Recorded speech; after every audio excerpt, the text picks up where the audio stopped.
The modern chains of leadership. Saints in a selfish world.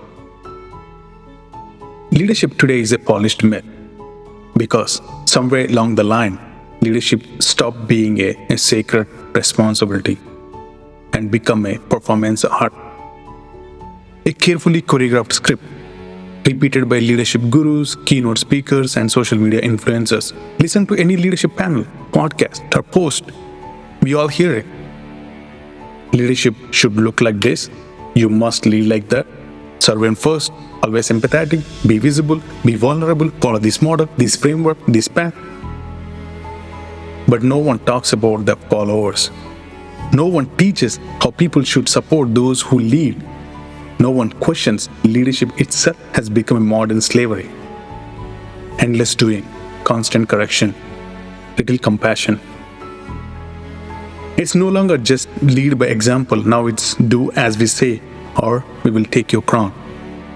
Leaders are expected to be inspiring but not intimidating, strategic but not self-interested, confident but only in doses approved by public sentiment. Modern leadership has become a PR campaign for moral perfection. And the irony? The same culture that demands purity from leaders glorifies chaos in everyone else. We celebrate the rebel founder, the unfiltered influencer, the self-serving genius. But if a leader slips, stumbles, or ends too well, we sharpen our digital swords and declare unfit. We don't want leaders, we want saints with business plan. And so, the real leader, flawed, honest, angry, burdened, disappear behind filtered mask. Not to deceive, but to survive. Because today leadership isn't about guiding others, it's about surviving their expectation. And in that survival, many lose their soul. Let me tell you a story. There once was an emperor whose kingdom praised for freedom, wealth, and wisdom. His laws were fair, his army strong, his people prosperous. But there was one rule he followed all. A leader must live for the people, even if the people do not live for him. So, he consumed sparingly, dressed simply, and walked among commoners in a plain robes. He gave more than he took. He listened when others shouted. In the city square stood a grand mirror, polished silver, 20 feet tall, where the people came each week to speak of their needs. They would look into it and say, we need cheaper grain, we need more holidays, we need less tax from the emperor. And the emperor, watching from the behind the curtain, would bow his head and adjust his policies. Not always perfectly, but sincerely. One day, a wealthy merchant came. He didn't speak to the mirror, he spoke to the crown. Why should the emperor be so holy? He asked. While we drink wine, he drinks water. While we chase profit, he bears guilt. Is that leadership? Or delusion? The crowd laughed. They liked the merchant. He threw coins, he told jokes, he asked for nothing. And slowly, the people began turning their backs on the mirror. They built smaller ones, personal mirrors. They praised their own reflections. They said, we don't need to ask, we just need to take. They said, why should he be better than us? They said, let him follow us, not the other way around. The emperor, still noble, still listening, began to fade. Not from weakness, but from weariness. Because in a world where the mirror becomes a stage and the people forget how to reflect, even the wisest leader begins to disappear.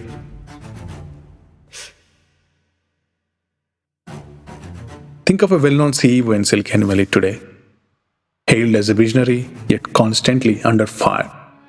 One movement celebrated for innovation, and the next judged for how he speaks, spends, or leads.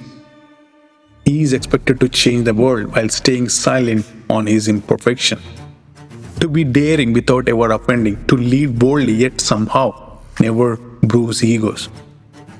This double standard suffocates. Not because leaders can't evolve, but because they are allowed no room to be fully human.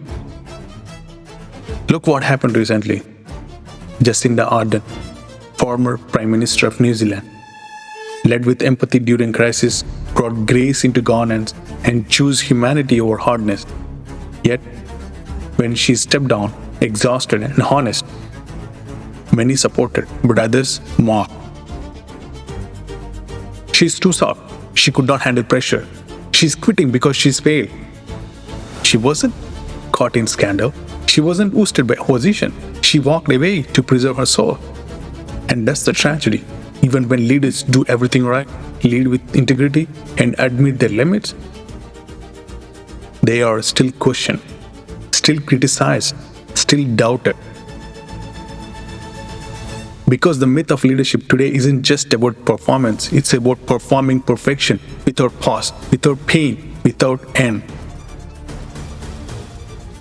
So the cost of the crown, leadership is no longer a role, it's a ritual sacrifice, performed in a relentless light. The emperor's mirror is real. It lives today in boardrooms, on timelines, in performance reviews, and public perception. Every leader stands before it and trying to reflect what people need, even as they lose sight of who they are. But here is the wound at the center of modern leadership. We demand virtue from leaders in a culture that no longer reverses virtue. We cheer the rebel but crucify the ruler. We forgive influencers but shame executors. We ask leaders to serve selflessly, then mock them for being too soft or too corporate. This is not just confusion, it is cultural betrayal. We have created a leadership paradox. Be authentic, but don't say what you really feel. Be strong, but never offend. Earn well. Hide your wealth. Serve your team, even if they've already left you emotionally. Take the fall, but never take the credit. In such a world, leadership becomes one of two things. Sacrifice. Leaders are burned out trying to meet impossible expectations. Manipulations. Leaders perform virtue without conviction, saying what sounds right, doing what's popular. Both are symptoms of deeper void, a loss of real ground in leadership.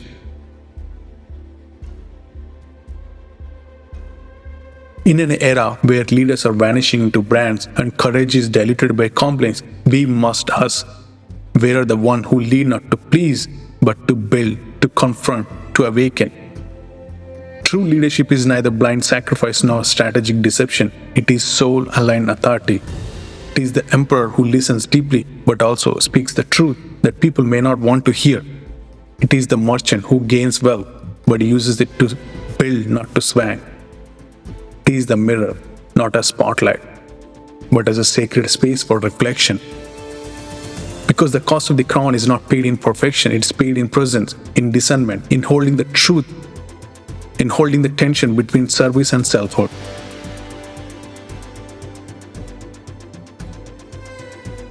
So, here we are, at a turning point. Not just of technology, but of truth. Leaders today operate in a world shaped by artificial intelligence, algorithmic attention, and transactional trust.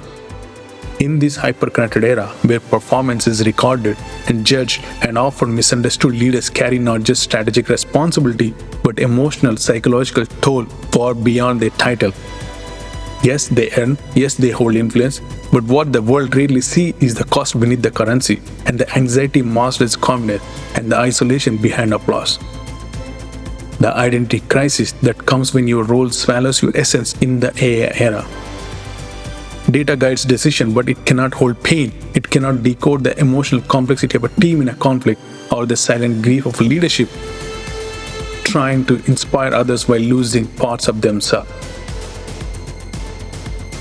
And this is quite epidemic. Leaders are burning not from lack of resources, but from lack of recognition of their humanity. True leadership in this age will not be measured by how fast you scale, but how deeply you remain grounded. It will not be about showing up for optics, but showing up for your own soul. Because in the end, leadership isn't about staying ahead of mission, it's about staying human in the face of them. And if leaders today appear cold, detached, mechanical, perhaps It's not because they lack of empathy, but because they were punished for showing it. Perhaps it's not the leaders who need to change first, but the people who demanded perfection without cost. You want better lead? Then build a better culture. One that uplifts character, not just charisma. One that celebrates sacrifice, not just sound bites. Support the quiet ones. Stand with soul-driven. Choose those who care, not just for metrics, but for meaning. Because if we keep breaking our leaders in the name of ideals, we ourselves won't live.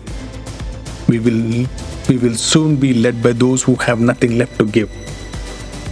And the mirrors we built to ask for more will show us only our own undoing. When we demand perfection from leaders but deny them the grace to be human, we are not cultivating greatness. We are manufacturing ghosts.